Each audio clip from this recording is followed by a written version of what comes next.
Welcome back. It's time for Media Watch. James Whedon is here. Good to see you, James. Likewise, Laura. Let's talk. I can't believe this is still going on. Let's give people a bit of background. Gérard Depardieu, arguably the most famous French actor in the world. He's moving to Belgium, just across the border, because he doesn't want to hand over 75% of his earnings to the socialist government. If anyone's been following anything in French news for about 2 or 3 weeks, they'll have heard of this. Place. And everybody, first the government called him pathetic and what did they say? Pathetic and shabby. That's right. And then he hit back and wrote an open letter. He said, you're lost. pathetic, you're shabby, I'm out of here. A lot of finger pointing. But now various comedians and all sorts of people, actors and all the rest have decided to let Gérard know what they think about it. That's right. Now, and the latest is... Depending what paper you're reading, like yesterday there was stuff that was very much in favour of him. Today in Libération, left-leaning paper, you've got Philippe Torreton, French actor who won a César sometime back. And he's like, you know what, Gérard, we're going to do just fine without you. He probably doesn't earn as much as Gérard Depardieu. I don't think so. He doesn't have quite the same profile. Now, I'll give you a translation because it was actually quite vicious what he said. He said, you no longer want to be French, do you? You want to jump off the French boat in the middle of the storm.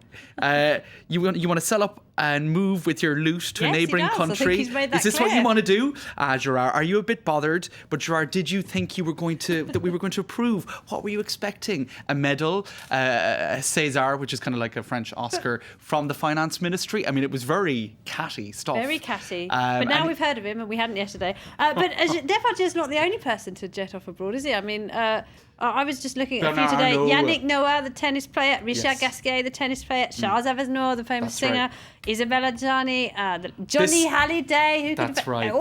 Karl Lagerfeld. And what Philippe Torreton said in this article is, look, we're hitting at you harder than the likes of Bernard Arnault, a big industry boss head of LVMH, because you're an actor, etc., etc. So you should be left because wing. Gérard was saying on Sunday, he was saying, look, why am I getting all of this hassle? I'm not the only one who's done this. But anyway, he seems to be a symbol in any case of this bashing over the 75% tax rate fleeing rather. That's for all of the Gérard bashing. We do have one person, although I think he might be a little bit sarcastic, who's put a bit facetious. He's put a video online saying, leave Gérard Depardieu alone. Let's take a look. Very upset. Laissez Gérard Depardieu tranquille. Laissez-le.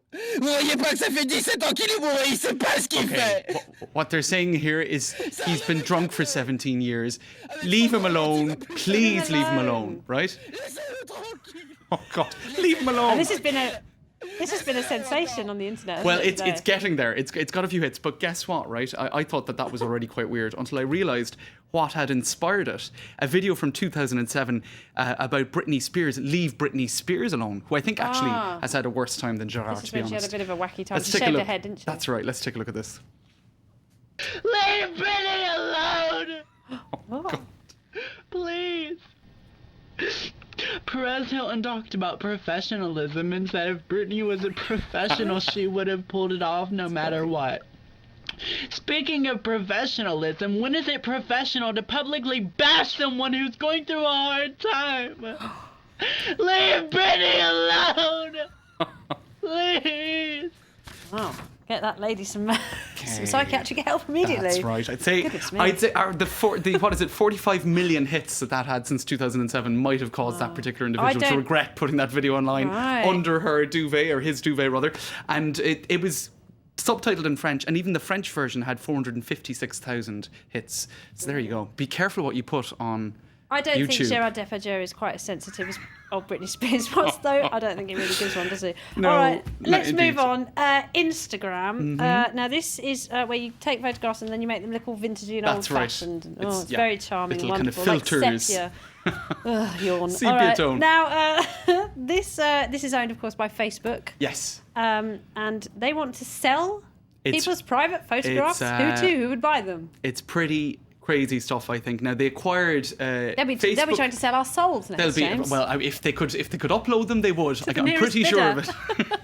Now, 3 months ago, Facebook acquired Instagram. Now, Instagram is very popular with teenagers and young adults, which is why I think they're actually going further. Hipsters as well, which is why I think they're going further with Instagram privacy flaunting than with Facebook's own photos policies, right? Because they're doing with Instagram what they've never done with their own photos, which is basically saying for advertising for anything, we as Facebook and who have acquired Instagram, have the right to sell these photos, and we don't even have to tell you about it as the person who uploaded that photo. So, for example, if you're a hotel and you find photos of your hotel online that some random person uploaded, you can go to Facebook, buy those photos off Facebook. Facebook don't have to tell you who took those photos and uploaded them via Instagram, and they don't have to pay you. Just don't put pictures on the internet. It's simple as that. Right. Well, very quickly, the end of the world is nigh. All right. We'll be hearing more about this in the next day or two, so I'll just show you this photo. It's the weather forecast for the coming week. There you go. And as you can see on Friday, very hot no need to with a switch few the heating comets. on Friday. Excellent stuff. More of that later in the week. Brilliant. The end of the world is nigh. James Creedon, thank you very much indeed. That's it for Media Watch. We've got more exciting tidbits from the internet now. It's time for web news, and we'll be back with headlines right after this.